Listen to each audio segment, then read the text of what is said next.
শরীকে কোরবানি দেওয়া যাবে কি না? হ্যাঁ, অবশ্যই দেওয়া যাবে। নবীজি সাল্লাল্লাহু আলাইহি সাল্লাম ওনার সাহাবাই কারাম সফররত অবস্থায় ছিলেন এবং সফররত অবস্থায় নবী সাল্লাল্লাহু আলাইহি সাল্লামের সাহাবাই কারাম উটের মধ্যে 7 শরীকে উটের মধ্যে তিনি কোরবানিতে অংশগ্রহণ করেছেন সাহাবাই কারাম। সেই দৃষ্টিকোণে নবী সাল্লাল্লাহু আলাইহি সাল্লাম এবং সাহাবাই কারাম থেকে যাহা প্রমাণিত হয় এটার বিরুদ্ধে বলার কোনো সুযোগ আমাদের নেই। হ্যাঁ, তবে উত্তম হচ্ছে আপনি আপনার নিজের পক্ষ থেকে যদি আপনি একটা ছাগলও দেন, 1 বছর বয়সের একটা ছাগল যদি আপনি দেন, এটা সবচেয়ে উত্তম শরীকে দেওয়ার চাইতে। কারণ যাদের সঙ্গে আপনি দিয়েছেন তাদের ইনকামটা হালাল কিনা, তারা নামাজি কিনা, এই বিষয়গুলো ইনশিওর করা সবসময় আমাদের পক্ষে সম্ভব হয়ে ওঠে না। এই জন্য আমরা এই বিষয়টা খেয়াল করি ইনশাআল্লাহ। জবাইয়ের সময় কোন দোয়া পড়তে হয়? জবাইয়ের সময় আমরা যে দোয়াটা পড়ি এক্ষেত্রে ছোট্ট একটা ভুল আমরা করি এবং এটা 100%-এর ভিতরে 99% লোক জবাইয়ের ক্ষেত্রে এই ভুলটা আমরা 99% লোক করি। সেটা হচ্ছে বিসমিল্লাহি আল্লাহু আকবার। বাংলাদেশে আমরা বলি বিসমিল্লাহি আল্লাহু আকবার। এক্ষেত্রে যে ভুলটা আমরা করি, হাদিসের ভিতরে আসছে বিসমিল্লাহি ওয়াল্লাহু আকবার, এখানে একটা ওয়াও যুক্ত ছিল। এই যুক্ত ওয়াওয়ের কারণে অর্থটা অনেক গাম্ভীর্যপূর্ণ হয়। শুরু করছে আল্লাহর নামে এবং আল্লাহ সবচেয়ে বড়, তো এখানে ওয়াওটাকে যুক্ত করে নিলে অর্থের দিক থেকে সবচেয়ে গাম্ভীর্যপূর্ণ অর্থ হবে। তাহলে জাবায়ের সময়ে আমরা যে দোয়াটা পড়ব সেটা হচ্ছে বিসমিল্লাহি ওয়াল্লাহু আকবার এবং সবাই মিলে পড়ব। শুধুমাত্র যিনি জাবে করছেন তিনি না, আশেপাশে যারা দাঁড়িয়ে আছেন, যারা গরুটাকে ধরেছেন, সবাই আমরা আল্লাহর নামটা উচ্চারণ করব। এটা হচ্ছে সুন্নাহ। এরপরে কোরবানির বদলে যদি কেউ মূল্য সদাকা করে দেয় তাহলে কোরবানি আদায় হবে কি না, এটা আমরা প্রত্যেক কোরবানির সময় আমরা দেখি যে কোরবানি আসলেই এক শ্রেণীর দুষ্ট চক্র বের হয়ে যায়, যারা বন্যার দোহাই দিয়ে বলে যে বন্যার্থ মানুষ তাদের পাশে দাঁড়ায়, কোরবানি করার দরকার নাই। এটা মারাত্মক ধরনের ফিতনা। নবী আলাইহিস সালাতু ওয়াস সালাম বলছেন, মান ওয়াজাদা সাআহ ফালাম ইউদহি ফালা ইয়াকরাবান্না মুসাল্লানা। যার অর্থ আছে, সামর্থ্য আছে, তারপরেও কোরবানি করে নাই, ওয়াজিব কোরবানি তরক করেছে, সেজন্য আমাদের মুসাল্লায় না আসে। তাহলে নবীজি কি পরিমাণ রাগান্বিত হলেন যে সেজন্য কোনোভাবে আমাদের মুসাল্লায় না আসে। এই জন্য এই বিষয়ে আমরা সতর্ক থাকি, কোনোভাবেই কোরবানির মতো এমন সওয়াবের বিষয় আমরা কোনোভাবেই ছেড়ে না দিই। যারা এই অপপ্রচারগুলো চালায় তাদেরকে বলবো, ইসলাম তো আপনাকে বলে নাই যে 1 লক্ষ টাকায় কোরবানি দেন। আপনি 11, 12, 15,000 টাকা একটা ছাগল দেন, কিন্তু আল্লাহর রাহে আপনি দিয়েছেন, এটা বড় কথা। বাকিটা আপনি দান করে দেন। তাহলে কোরবানির বিরোধিতা করা তো আপনার দরকার নেই। আপনি কোরবানিও করলেন, দান সৎকাও হলো, দুইটাই আমরা করব। আরেকটি প্রশ্ন অত্যন্ত গুরুত্বপূর্ণ কোরবানির ক্ষেত্রে, সেটি হচ্ছে কোন পশু দিয়ে কোরবানি করা যায় না, অনেক গুরুত্বপূর্ণ। নবী সাল্লাল্লাহু আলাইহি সাল্লাম স্পষ্ট হাদিসের ভিতরে নিষেধ করেছেন, নাহা রাসূলুল্লাহ সাল্লাল্লাহু আলাইহি সাল্লাম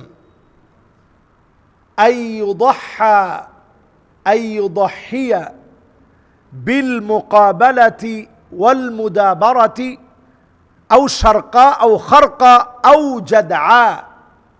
নবী সাল্লাল্লাহু আলাইহি সাল্লাম পরিষ্কারভাবে নিষেধ করেছেন একেবারে কান কাটা, গোড়া থেকে যেই কোরবানির পশুর একেবারে কানটা কাটা, ছাগল হোক কিংবা গরু, একেবারে গোড়া থেকে কানটা কাটা। আমরা দেখি ওয়ার্ল্ডের বিভিন্ন দেশে এখন ট্যাগ লাগানো হয়, এই ট্যাগ লাগানোর সময় অনেক পশুর কানটা কেটে ফেলে। এটা যদি একেবারে গোড়া থেকে কাটা হয় অথবা জন্ম থেকেই তার কানটা একেবারে নাই, এই অবস্থার কোনো প্রাণী দিয়ে আমরা কোরবানি দিব না। যেহেতু কোরবানি আমরা আল্লাহর জন্য দিয়ে থাকি, আমরা সুন্দর একটা পশু দিয়ে কোরবানি দিব। এরপরে 2 নম্বরে, যেই প্রাণীটা হেঁটে আসতে পারতেছে না, একেবারে ল্যাংড়া হয়ে গেছে, কোরবানি করার জায়গা পর্যন্ত হেঁটে যেতে পারে না, এমন কোনো প্রাণী দিয়ে আমরা কোরবানি করব না। যেই প্রাণীটার একটা চোখ একেবারে উঠে গেছে, অথবা জন্ম থেকে একটা চোখ পুরাপুরি বন্ধ অথবা নষ্ট, এমন কোনো প্রাণী দিয়ে আমরা কোরবানি দিব না। পশুর শিং একেবারে ভেঙে গোড়া থেকে ভেঙে গেছে, মাঝখান থেকে না, একেবারে গোড়া থেকে উঠে গেছে, ওইখান থেকে রক্ত ঝরতেছে, এইরকম প্রাণী আমরা দেখে শুনে কিনে আমরা কোরবানি দিব না। সুন্দর একটা প্রাণীকে বেছে ওই প্রাণী দিয়ে কোরবানি দিতে হবে। গরুর ক্ষেত্রে আমরা দাঁতগুলো দেখে নিব, সামনের দাঁতগুলো, এই গরুটা দাঁতের পরিপক্কতা দেখে গরুকে নির্ধারণ করতে হবে এটা মুসিন্না হয়েছে কিনা, এটার বয়স পূর্ণ হয়েছে কিনা, এটা দাঁত দেখে নির্বাচন করতে হবে। আপনি দেখবেন সবাই কিন্তু দাঁতটা উঁচা করে দেখে, এই সামনের দুইটা দাঁত দেখবেন বড় বড় হয়ে যায়। এই দাঁতগুলা যখন দেখবেন যে এই দুই দাঁতের পাশাপাশি আরও দাঁতগুলা বড় বড় হয়েছে, তখন বয়স নির্ধারণ করাটা সহজ হবে। এটা দেখে শুনে এরপরে পশু কোরবানি করতে হবে। এমন কোনো অসুস্থ পশু কোরবানি করা যাবে না যেটি একেবারে দুর্বল হয়ে জীর্ণ শীর্ণ হয়ে গেছে, এমন কোনো পশু দিয়ে কোরবানি করা যাবে না। নবী সাল্লাল্লাহু আলাইহি সাল্লাম আরও হাদিসের ভিতরে এই নিষেধাজ্ঞার কথা বলেছেন। সুতরাং এই নিষেধাজ্ঞাগুলো মাথায় রেখে কোরবানির পশু আমাদেরকে ক্রয় করতে হবে। বগুড়ার মহাস্থানগড়ে পাথরের দুধ ডাললেই মনের আশা পূরণ হয়, এ বিষয়ে ইসলাম কি বলে? এটা শুধু বগুড়ার মহাস্থানগড়েই না, এটা বাংলাদেশের আরও বিভিন্ন জায়গাতে আছে। বগুড়ার মহাস্থানগড়ে পাথরে দুধ ডাললে মনের আশা পূরণ হয়, এই জন্য অনেকেই যায়, সেখানে লিটারকে লিটার দুধ সেখানে ঢেলে দেয়। সেইম এই বিষয়গুলো বাংলাদেশের বিভিন্ন জায়গায় আছে। আসলে এই জাতীয় কোনো কাজ করলে কি আসলে কোনো কাজ হয়? কোনো কাজ তো হয় না। বরং আপনি এটা মনে করে কোনো পাথরের ভিতরে আপনি দুধ যদি ঢেলে দেন, আপনি কতগুলা গুনায় গুনাহগার হলেন আপনি একটু চিন্তা করেন। এক নাম্বার, আপনি অপচয় করলেন। বাহিরে অসংখ্য মানুষ না খাওয়া অবস্থায় আছে, তাদেরকে আপনি 10 টাকা দিলে বলেন একটু কাজ করতে পারেন না? আরে আপনার মতো কত মানুষ কাজ করে খায়, আর ঠিকই আপনি মনের বাসনা পূরণ করার জন্য সেখানে গিয়ে দুধগুলো ঢেলে দিলেন, অপচয়ের গুনায় গুনাহগার হলেন। 2 নাম্বার, শিরকের গুনায় গুনাহগার হলেন। আপনি মনে করছেন যে এখানে দুধ ডাললেই মনের বাসনা পূর্ণ হবে। কোথাও কোনো কিছু ডাললে কোনো কিছু পূর্ণ হয় না। যদি আল্লাহ রাব্বুল আলামিন না চান, বিইذনি রব্বিনা, যদি আল্লাহ তাআলা না চান, তাই আপনি যদি মনে করেন এখানে দিলে কিছু হবে, এটা শিরক হবে। এর পরের অন্যায় হচ্ছে পাথর পূজার শামিল হওয়া। আপনি এই যে কাজটা করতেছেন যে এই পাথরের মধ্যে দুধ ডাললেই কিছু একটা হবে, ভাগ্যের পরিবর্তন হবে, এটা পাথর পূজা। নবী সাল্লাল্লাহু আলাইহি সাল্লাম হাদিসের মধ্যে বলছেন, আখিরি জামানায় এমন সময় আসবে, হাত্তা ইয়াবুদাল লাত ওয়াল উজ্জা, এক সময় মক্কার লোকেরা লাত, মানাত, উজ্জা, হুবাল বিভিন্ন মূর্তির পূজা করত।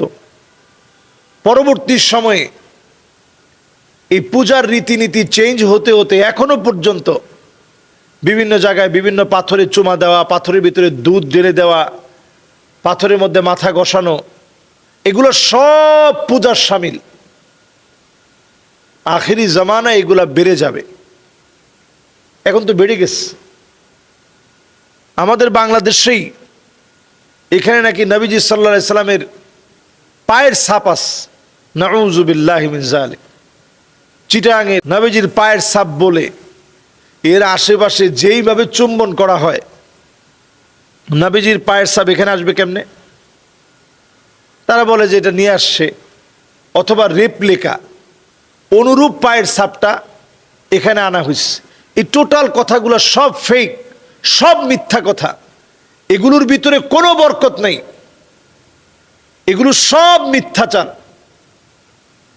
আপনি যদি বরকত কামনা করেন, জুমা বারে অধিক পরিমাণে নবীজির উপরে দরুদ শরীফ পড়েন, নবীজির একটা একটা করে সুন্নাহ অনুসরণ করেন, নবীজির সত্যিকারের যে আসারগুলো আছে এগুলাকে মহব্বত করেন, ভালোবাসেন, সুন্নাহগুলা ইত্তেবায়ে রূপান্তরিত করেন, অনুকরণ অনুসরণের মধ্য দিয়ে, মানার চেষ্টা করেন, তবেই আমার আপনার আমলগুলা কবুল হবে। আর যত ভণ্ডামি আছে এগুলো ছেড়ে দিতে হবে। বিভিন্ন মাজারে গিয়ে মানত করা, চুমা দেওয়া, এগুলো সব বাদ দিয়ে দেন, আল্লাহর দিকে ফিরে আসেন। আল্লাহ আমাদেরকে বোঝার তৌফিক দান করুক।